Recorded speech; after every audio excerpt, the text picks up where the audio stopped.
Welcome to the Marketing for the Culture podcast, powered by the African American Marketing Association. Each week, we'll bring you an insightful conversation from some of the best experts in our industry on how to advance our career. Join the collective of Black marketers across the world, advancing their brand as we work towards creating a collaborative community.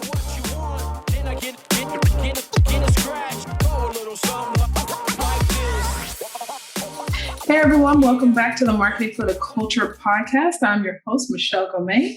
Today's special guest is Les Bryson. He is the co-founder and CEO of Probity Tax Recovery. He has over 15 years of tax experience helping companies claim over $500 million in tax credits and incentives. PTR specializes in the implementation of research and development tax credits studies for U.S. businesses. Les, welcome to the show. How are you doing today? I'm doing great, Michelle. Thank you. Yeah, so we connected not too long ago, actually after the Houston Tech Rodeo. And I remember seeing your presentation. I was intrigued, but I didn't feel like I qualified to sit in.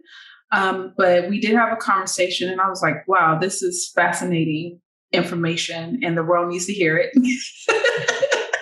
So that's why you're here. So thank you. Why don't you just tell the people a little bit about yourself and what do you do? Absolutely. So I've been working with businesses on claiming various tax credits and incentives for, as you said, about 15 years now. And our goal is to help small to mid-sized businesses, especially the closely held and startup companies, reduce their tax burden. There's a lot of different taxes that companies have to pay, and it becomes a huge expense. And so instead of doing things like getting funding that you have to give up part of your company or control or whatever, you can pursue some of these ways to reduce costs that are out there, just not well known. And so we're trying to do everything we can to strengthen U.S. businesses by providing these services. I think one thing that stood out to me last year with the pandemic, and it's like I've always known it, but now that I'm in my 30s, I'm seeing and living history repeat itself, right? So with the pandemic, it seems like if you had a family, meaning children, whether you're single or married, as long as you had children or a business, the government is willing to help you. So my question is, why is the government so willing to help businesses, whether it's a bailout, funding, or tax incentives? That's a great question. The short answer is, if businesses are successful, they're going to be taxed. And the small to mid-sized marketplace is paying a larger percentage, has a larger percentage effective tax rate than your Fortune 1000. And there are so many more of them. So the bulk of tax revenue to the government, what the government needs to function, is going to come from businesses. So I guess if we make more money, we get more incentives. It's actually, if you make more money, you're going to pay more taxes. But if there are certain activities and things that if you're doing, the government is incentivizing you to do. One of those things, for example, is innovation. If you're developing new or improved products that are going to help you be competitive in the marketplace, you're going to get a bit of a tax break. Keep in mind that most of these things are not going to completely wipe out your tax bill. There are instances where that can happen. But for most of these things, if you invest, for example, $100,000 in innovating a new product, you'll get less than $10,000 back in tax savings. So it's not a huge benefit, but it's still something. And so that, combined with any other incentives that you can go after, it adds up. Okay, so let's go into the details. What is the R&D tax credit, and what are the companies or the type of industries that can benefit from it? Yeah. So the R&D tax credit is a tax credit. So it's a dollar for dollar reduction of the tax that a business is going to owe, or the business owner if it's a pass through entity. And it is the companies that are eligible for it are really any entity that is developing new or improved products or processes or software. If the company is innovating and it's relying upon that innovation relies upon one or more of the hard sciences, then most likely they're going to qualify for some amount of credit. So there's multiple different sort of hurdles that have to be overcome to qualify. We can get into the weeds if you want, but for all intents and purposes, if you were developing something new to bring to the market and that development relies on chemistry, biology, physics, engineering, or computer software, computer science, then you likely, the investment you're putting towards that, if you're investing here in the US, you're going to get something back. I'm listening to you speak and Amazon just keeps coming in my head. It's everywhere. Is that a good example, or can you give me an example of a company that is successful when it comes to R&D tax credit? Absolutely. So Amazon is a good example because despite the fact that it is an online retailer, it has developed software that is customer facing that we use to go on and find the things that we really want to buy. There's an e-commerce portion that allows us to transact and give them money in exchange for goods. There's all kinds of logistics software. They develop robots for the warehouses. There's a quagmire in the warehouse thing aspect that I'm not going to touch right now. But yeah, so there's all kinds of technologies developed in order to provide the services, to provide the sales of goods that it provides. And so that innovation is what will qualify Amazon for R&D tax credits. Manufacturers, architects, engineers, software developers, pharmaceutical companies, food and beverage companies, all those types of industries. And it can be like wine, beer. It doesn't matter. If you're creating something that is not created specifically for the purpose of being aesthetically pleasing, then you're creating something that likely relies on things like engineering or what have you, and it can qualify. Another good example, there are manufacturers, for example, that produce parts for the automotive industry. So, Ford and GM and Tesla are going to have a lot of R&D credits because they're developing new cars or trucks or whatever. But they are relying upon a supply chain of smaller manufacturers that are owned by families or, small groups of people or what have you, that are like plastic injection molding, precision dyes, metal stamping, things like that. And so those companies that are supplying parts to the automotive manufacturers are also going to qualify because they have to develop not the products themselves, not the parts that these companies use, because Ford's going to own the patent for whatever part, or Tesla or GM or whatever. But the manufacturing processes required to make those parts to specification reliably and at large scale, developing that manufacturing process is also going to qualify. So it's hard to say that there's one particular industry that's going to be ideal.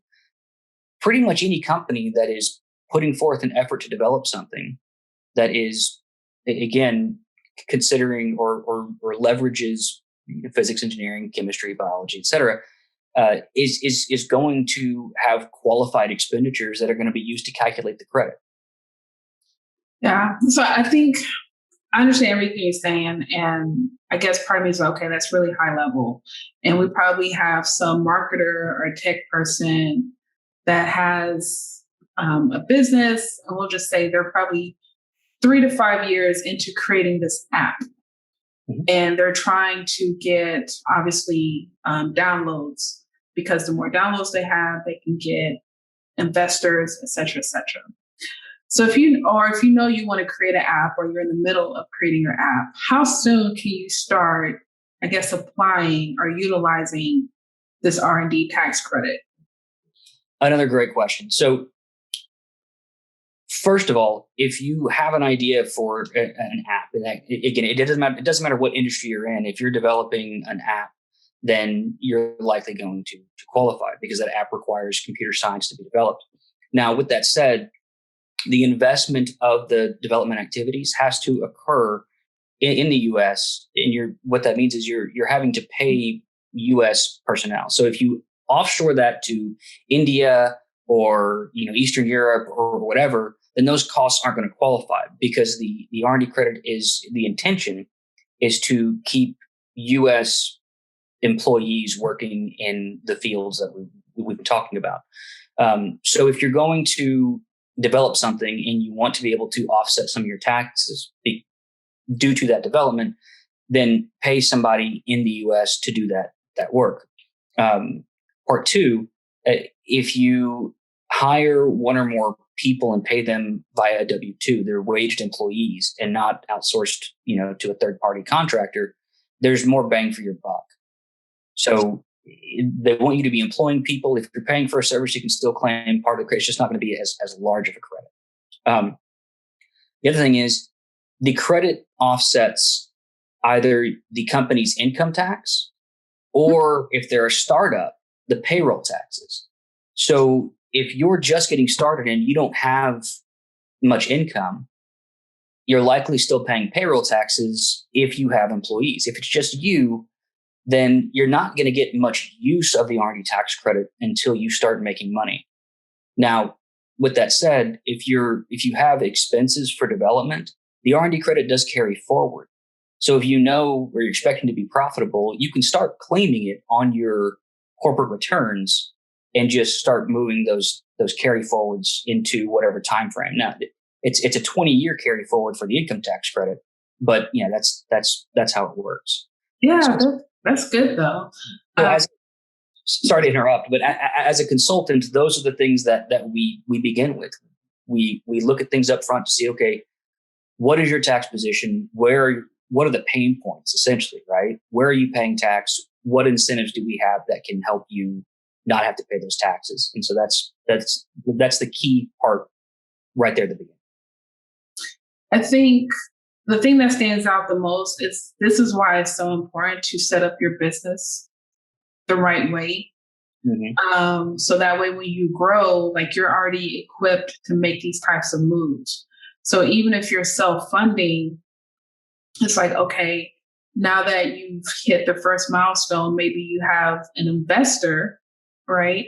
Now you can transition into payroll, and then they can talk to you about these R&D tax credits. Absolutely. So that is the hardest part about what we do, and it's getting people the education that they need, giving them the knowledge that they need to make informed decisions. And so that's part of my job is to get the word out. If 100 business owners came to me tomorrow in various stages, I may not be able to help all 100 of them. There may be only 10% of them, 10 or even 5 of them that I can actually do something for. But I still want to be having those conversations, because if I can't help you, you either don't have qualified activities or you just can't use the credit right now.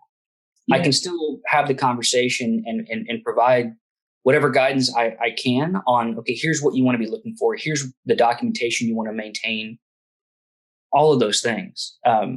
So that to me is crucial. It's kind of criminal, in my opinion, that this exists and people don't just know about it. That's the thing about the government, though. Very true. Very true. I mean, it doesn't help that tax law it's not changed drastically since, multiple decades ago. I think the last drastic change was like in the 50s or whatever. But since then, like, for example, the R&D tax credit began, it was signed into law at the end of 1981. So 82 and beyond, we've had an R&D tax credit. Wow. The thing is, what it looked like when it was first signed into law by Reagan is not what it looks like today. It's wildly different. and it changes constantly. It's not just the fact that the tax code will change, but the Treasury writes the regulations that help us interpret what the tax law is. So those things change. Tax courts decide cases based on the R&D tax credit that affect what we do, because now, okay, we were doing this one way because this case happened. Now we have to do things a different way. And we get guidance from the IRS, the enforcement arm of the Treasury, the tax police, that says, okay, we don't like it if you do this. We don't like it if you claim this. Stop doing it, and we have to change, what we do. That's why it's sad that a consultancy like Probity Tax Recovery is necessary, but it is, because business owners are going to focus on doing what they can to grow their business. Mm-hmm. Studying the tax code is not going to help them generate revenue. Yeah. CPAs can spend time learning about this and doing a deep dive back through history and understanding what's going on. But not all their clients are going to qualify, and their specialty is going to be, getting the right numbers on the tax return, on the main first 4 pages and the schedules that are included. It's such an esoteric thing sometimes.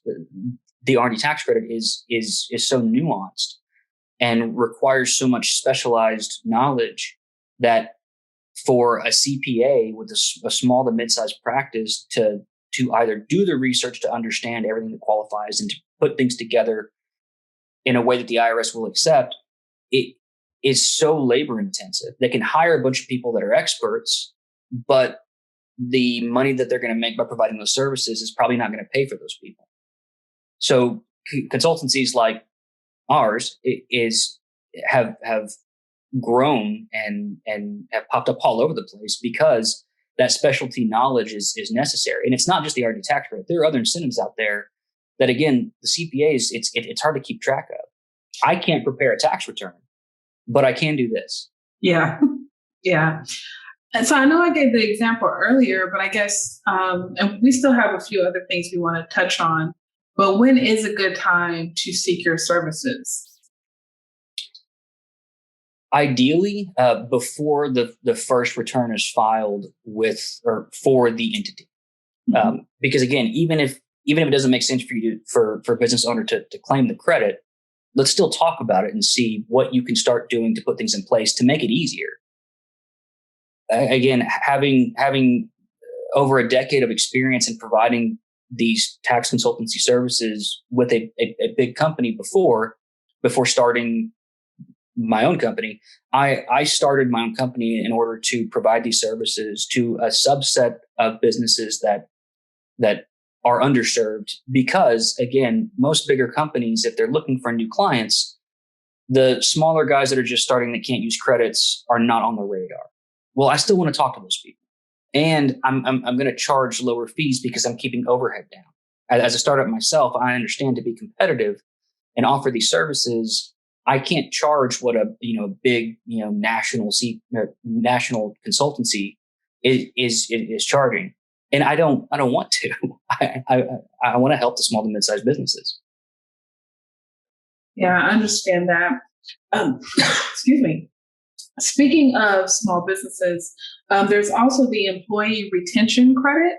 Mm-hmm. I believe that started last year, if I'm not mistaken. That's correct. It was part of the rollout of incentives because of the pandemic. So I know we have some agency owners that are members and that are listening. So mm-hmm. How can they benefit from this credit? So when you say agency owners, what sort of agencies are you referring to? Marketing agencies. Okay, perfect. So yeah, there's the qualification parameters for the employee retention credit are either you were mandated to shut down because of a government order, either federal, state, or local. And most companies could just transition to work from home, so that's not necessarily going to qualify. But if you were on the list of, okay, you have to shut down, then you can likely qualify. If that's not the case, and most businesses are going to fall in this other category, then there's a loss of revenue threshold. Mm-hmm. So from 2019 to 2020, looking at it quarter by quarter, if you had a reduction in revenue by 50%, then you likely qualify, and there's a certain amount of money you can get back to apply against payroll tax. So, if you weren't subject to a government shutdown, so as a marketing agency, you probably were not. If you had a loss of revenue and you have employees, again, you're paying people via W-2, then you can qualify for something most likely. Yeah, that's a tough one because I know a lot of people definitely lost clients for a period of time. So revenue dipped. And I know some people, they were able to weather the storm. I'm curious from your expertise, and I don't know what stage we are in this pandemic that's going on, but do you think from, I guess, tax credits, is it beneficial to have a building, to have an office?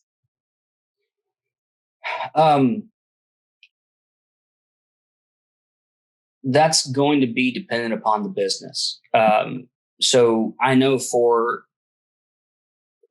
our own purposes, we went completely work from home, like back in March of 2020. It's like, okay, this looks like it's getting bad. We just, they started having reported cases in the building that we were leasing space in.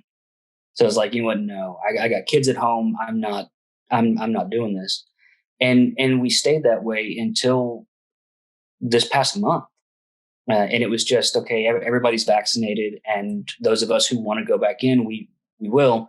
The benefit from a tax perspective is probably going to be minuscule if it makes sense to do it for a business purpose, then by all means do so. But if you can function at a high level doing this, basically, then I don't see any reason not to. Yeah. And, part of my question comes from, our general conversation, and then just going through the PPP loan application and different funding applications over the past year. And it just has me curious in general, like, so beneficial to have an office. The issue with the having an office is most businesses you're going to have to get some form of insurance. If you have an office space, then to get loans from like the SBA over a certain amount, you've got to prove that you have insurance at the insurance that you have to have a business in case anybody sues you or whatever, but also like property loss insurance at your location. If you're in your own home, it's much less of an expense. If you're at a you have to get information about the location, figure out how much coverage you need, all those different things. It's not just the rent you're paying. There's additional costs associated with it, and it also means there's additional hurdles that you have to jump through in order to get funding or whatever. So I enjoy being able to work face to face with my partners, but we're not requiring other people to come in, and that's predominantly because whatever is going to make people most effective and comfortable, that's what's important. And there's no real. I mean, we can deduct the rent, but that's an expense. Like a deduction, the return on the deduction is only your tax rate. So if you don't have to incur the expense in the first place, then why would you? Makes sense. I did see something on your website. So you were talking about cryptocurrency, and I guess when I think of crypto, I think of it more of a individual, not necessarily business. So can you just speak on, I guess, how you assist when it comes to cryptocurrency and stuff? Yeah. So, and actually, I'm wearing my CryptoEQ shirt because I've partnered with them. So, most of the cryptocurrency consulting that we do is going to be for individuals. But what we look for specifically is trading cryptocurrency or getting into it and then cashing out and having a gain from it is going to result in taxes. It's going to be taxable events. What I've found in my own personal investment life is it can be a pain to go through and get all those transactions together. You have different wallets that you have or exchanges that it's on or whatever, and getting the reports from that, and then going from that to figuring out how much money you made. Even with the tools out there on websites or whatever, it's still having to get that data into a format that is usable and useful. And so I decided I was going to figure out how to do it and then help people get through that. And they pay us a nominal fee to have somebody else take care of the headache for that for them. In addition to that, anybody who is mining cryptocurrency, from what I found, one, when you get awarded a token or a Bitcoin or Ethereum or whatever the case might be, that is a taxable event. And what we can do is look at, okay, if you're mining cryptocurrency, then you've invested in technology, you've invested in hardware that you can now treat as a business. So I will work with their CPA to set up, okay, you have a mining rig, you spent this much money on it. It may be subject to accelerated depreciation, or just, you're able to do bonus depreciation. You can just expense it. And so with that, you can reduce the amount of exposure you have relative to the gains in crypto by making sure that you are taking advantage of everything out there. And so that's really what we're trying to focus on is, look, we can help reduce the headache of getting all your reporting together and correct for cryptocurrency transaction reporting for your tax returns. In addition to that, we'll look for ways and try and find ways to reduce the amount of tax you have to pay by finding out if you qualify for different incentives, or if you can set up something to where it's going to allow you to deduct some of the expenses for your cryptocurrency. Interesting. I know a few people that invest heavy in crypto. I can't keep up, but I need to tell them about you. Yeah, look, we partnered with CryptoEQ because, one, I know one of the founders, and two, it is a great website. It's a great tool for the investment strategies. CryptoEQ.io. If you want to look at it and then join, if you use the promo code Probity, you'll get a discount for the paid membership, which gives you access to all kinds of research. It is a phenomenal tool. It's helped me make a whole lot more money than I was going to make otherwise. Like the return on investment, I could spend during a bull run, I could spend a weekend making trades based upon their recommendations. And this happened, and I could double my money from it. Wow. In one weekend during one of those bull run times. And it's so beneficial. I wish I had more time to play with it, but yeah, when I have some downtime, I'll go on there and look at the symbols, because it has like hold or buy or sell or whatever, and it's the greatest thing since sliced bread to me. And so we teamed up because it's like, you guys are doing this great thing to spread awareness and knowledge about crypto, and we want to do the same thing for tax purposes. And yeah, it was just a perfect alignment. Wow, that's cool. That's cool. What else do you think we need to know when it comes to employee or R&D tax credits? I know there's a lot, but most of our listeners are small business owners, marketing agency owners. They're probably anywhere from about 3 to 10 years in business. And they're also partnering people and partnering with tech people as well.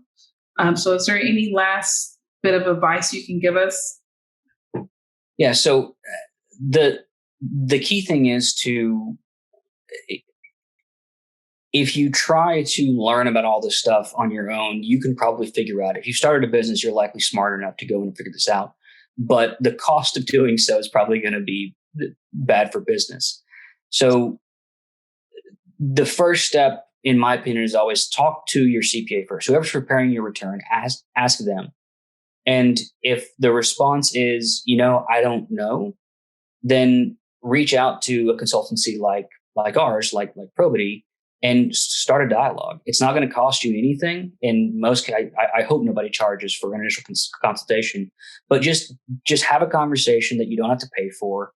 Figure out if the fact pattern lines up to be able to save you some money, and then loop in your CPA, and we'll work with them to get whatever you need. And we're not the only company that acts this way. I'm not here with you now in order to just advertise for Probity. It's having the knowledge that these incentives exist, and finding an expert consultant to work with you on it is ideal. So the resources are out there. It's a Google away. I prefer it if everybody wanted to work with us, but I also understand that people have their own preferences, and their CPAs may know somebody, but they don't know to even look at it unless you bring it up. So it's one of those things where you're just going to have to be proactive about it. If you want to save money on taxes, if you're tired of paying as much taxes as you are, then just one quick conversation, you can find out if you can save any money. Yeah, that's sound advice. And I'm hoping this conversation is the beginning. And I'm with you, right? It's a Google away. I love that. I'll have to take that. But I've realized talking to people, sometimes we don't even know what to Google. Great point.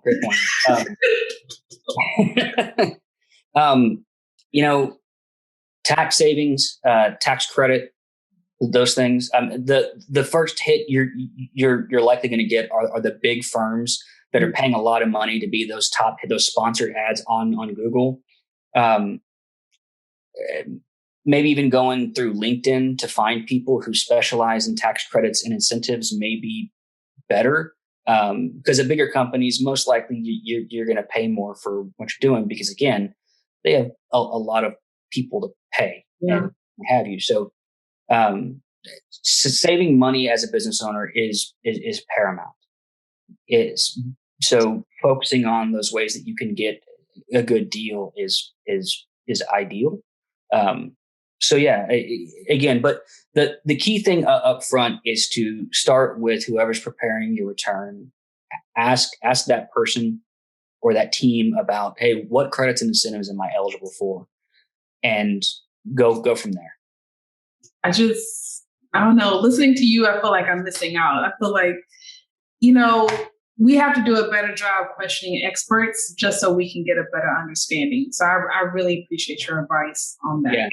I mean, one reason that and Boma, who introduced us, she is crucial to all the blog posts that we put out there. So if anybody wants to go to our website, probitytaxrecovery.com, and see it says from the desk of Les Bryson, and now it should say from the desk of Boma Cheatham West, there's a lot of information that we try and get out there. It's not just about the R&D tax credit. Anything that seems pertinent, we try and get out there at least once a month for something in depth. And we've started putting together some technical papers as well, not just for the business owners, but also for the CPAs that are working with them, because we have to work with both. I mean, our clients are not just the business owners, but they're CPAs as well, because we're basically their back office support for these real nuanced things. Yeah, that's a good point. Okay, I know we're going to go ahead and wrap up. Just to make sure, can you state your website and any other contact information again, please? Sure. So the website is probitytaxrecovery.com, PROBITY taxrecovery.com. They can get a hold of somebody pretty easily by just emailing info@probitytaxrecovery.com. But to be honest with you, if they just go to the website and they can find how to contact us, they can schedule meetings with any one of the main people in leadership right now to discuss anything really. So yeah, we're just happy to have these conversations, because if it leads somewhere, great. If it doesn't, then at least people are armed with some knowledge, and it's better to make decisions based on some knowledge than to just forget that these things exist. That's true. That is very true. We're definitely going to have those links in the show notes. That way you can reach out to Les directly. Les, I want to thank you for being a guest on the show. Thank you for this wealth of knowledge. We're all trying to get richer here. So thanks for coming on Marketing for the Culture podcast. Thank you, Michelle. I've enjoyed it.